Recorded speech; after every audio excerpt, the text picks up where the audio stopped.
Joke of the week. Sponsored by www.sportingviewpoint.co.uk. Unfortunately. Well, I've met a few famous people over the past few weeks. Well, yes. I met another one this Oh week. God. Oh It was Oh God. Big Lionel Richie. Oh no. And Oh no. This could go one of many ways. And he was calling out. It's in the middle of the street. He's going, Dale, Dale, Dale. I was like, I went up to him and said, hello, is it me you're looking for? I'll tell you one thing. I'm going to say my catchphrase again. I apologise for that. Hope you're doing something constructive.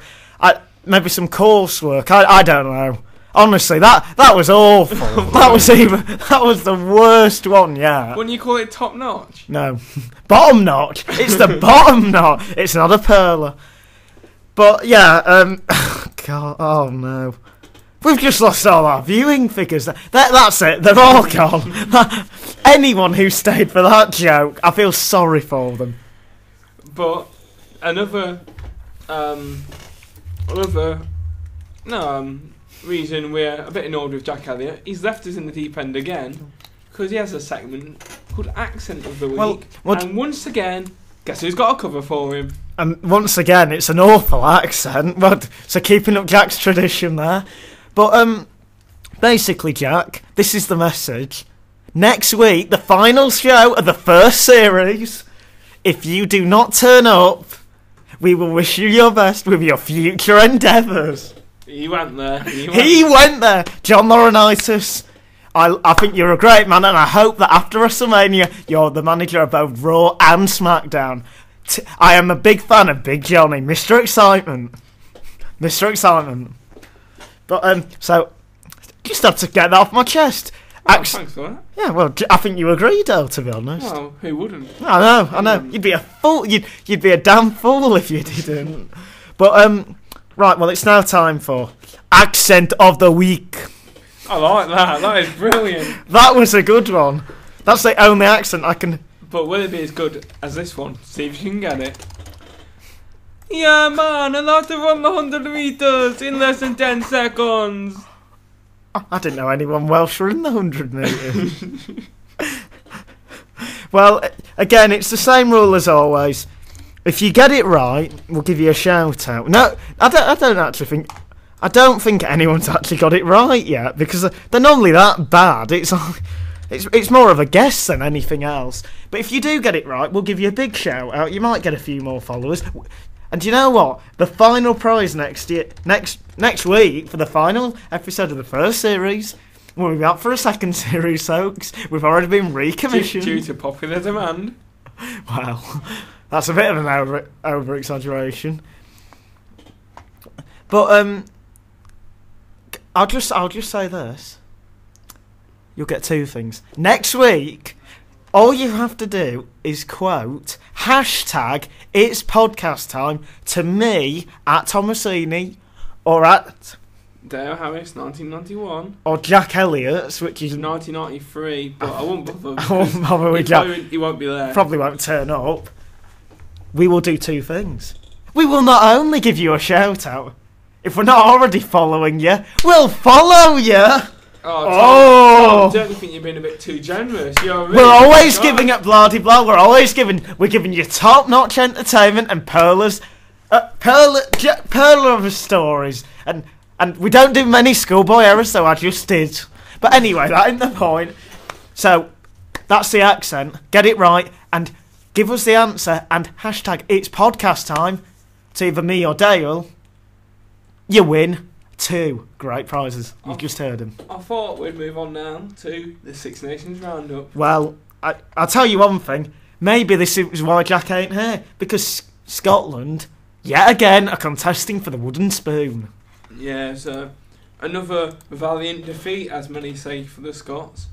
But, the Scottish people, surely they can't be happy with valiant defeats. They want to turn these into some wins. They don't seem to be progressing over the last few years.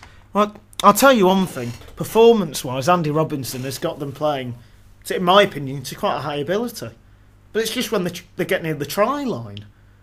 Literally, the game against England, they had four. I think it was 4 or 5 chances that I thought that's a try, and every time they messed the pass up at the last attempt. It's composure, isn't it? Yeah, the know-how and confidence. Against Wales, they were outclassed. Yeah. Same, I think with France, they gave France a really good game. Well, they gave France a fright, really. Gave them a real fright, but again, not good enough. And against Ireland, first half an hour really competitive, then second half just they seemed to tire. Really, Scotland looked like a really tired team, while Ireland, I've got to say it, we didn't. Well, I'm giving it away there because Ireland with a great win against Scotland, setting up perfectly for the big game of the weekend. Battle for second, in my opinion. I see Wales beating the French, who beat the Italians as expected last weekend. Yeah, well, I think that I think Wales will beat France, but I think it'll be very tight. I think it'll be a really good game, actually. I honestly think Super Saturday, 3 games, and I'm looking forward to each game because they're going to be very close. And also, every single game, I mean, there's not normally games where there's nothing really on the line. Every game, there's something to play for. It's either chance to win, Grand Slam. The France they can't win the Six Nations. But they can go up to second. They can go up to second, but anyway, yeah, they can go up to second. So the Grand Slam's on the line for the first game. Second game, the wooden spoon. That's the one they all want to win. The one that no one really wants to win, but Scotland. I have a feeling Scotland will win it, which won't be the greatest moment. I know. I can see them narrowly beating the Italians. I just think with it being in Italy, I've just got a feeling Italy will, because Italy haven't been playing bad. I've got to say it. They've been playing really well. They gave Ireland a really good first half, and then yet again, they always fall away. They give so much effort, and then second half they always just look shattered. I think the final game, which will be England against Ireland, I think it will be a close game, but I think England will pull away and get the victory. I think they've been much improved. Stuart Lancaster, I mean, if he wins that, he should 100% get the job. Yes. If not already. I'll interrupt you there because I think he did. I think he deserves the job anyway. Yeah, well, I'm just looking at the RFU's point of view, but I think when you have England players, especially young players like Crofton, Tuanga, who are the future of England, if they're calling for Lancaster to be coach, then that says a lot, in my opinion. Yeah, I think it does as well. But I think the win against France. A lot of people in the media said if England go to France and put in a good performance and win, he deserves the job full time. And they gave a good performance and they won. Even if they'd lost, I felt they put in a really good performance. But the most pleasing thing about that, because it's such a young team, there's room to develop. Exactly. It was not like, I'm not picking on Ireland, but say if Ireland had won and it's been O'Driscoll and O'Connell, man of the match, they could say, but they're the old guard. Well, I've got the youngsters for England that have done it. So I've just got to say this: Declan Kidney, reluctant, in my opinion, to really push the young kids in at the deep end, but he's had to. O'Driscoll injured, O'Connell ruled out for the last few games. O'Gara I think O'Gara deserves to play against England with his form against England and his record. But Johnny Sexton, apart from the first game, he's had a really good tournament. His kicking ability's been incredible. I think he's missed 3 kicks this Six Nations so far. Linking in with the Six Nations, I wonder your thoughts on. I want to know your thoughts on.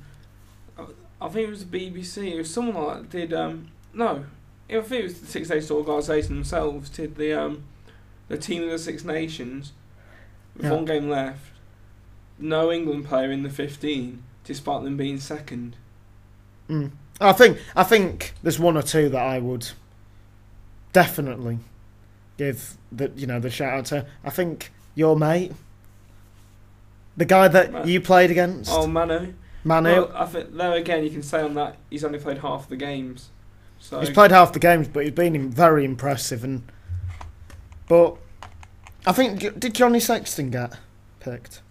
I'm sure he did, yeah. Yeah, I think he deserves that. I think he had a really bad game the first game against Wales, but then he's really gone on and improved. But there again, you could also throw in Owen Farrell. Well, yeah, you certainly could. You certainly could. Prediction time then. Predictions for the big game. We're going to go, actually, we'll go for all of them. And a score. Just right, okay. So Wales v France. I'm going for 25-20 Wales. I'm going to go for 9-8 Wales. Just because the semi-final in World Cup ended that to France. Right. I can see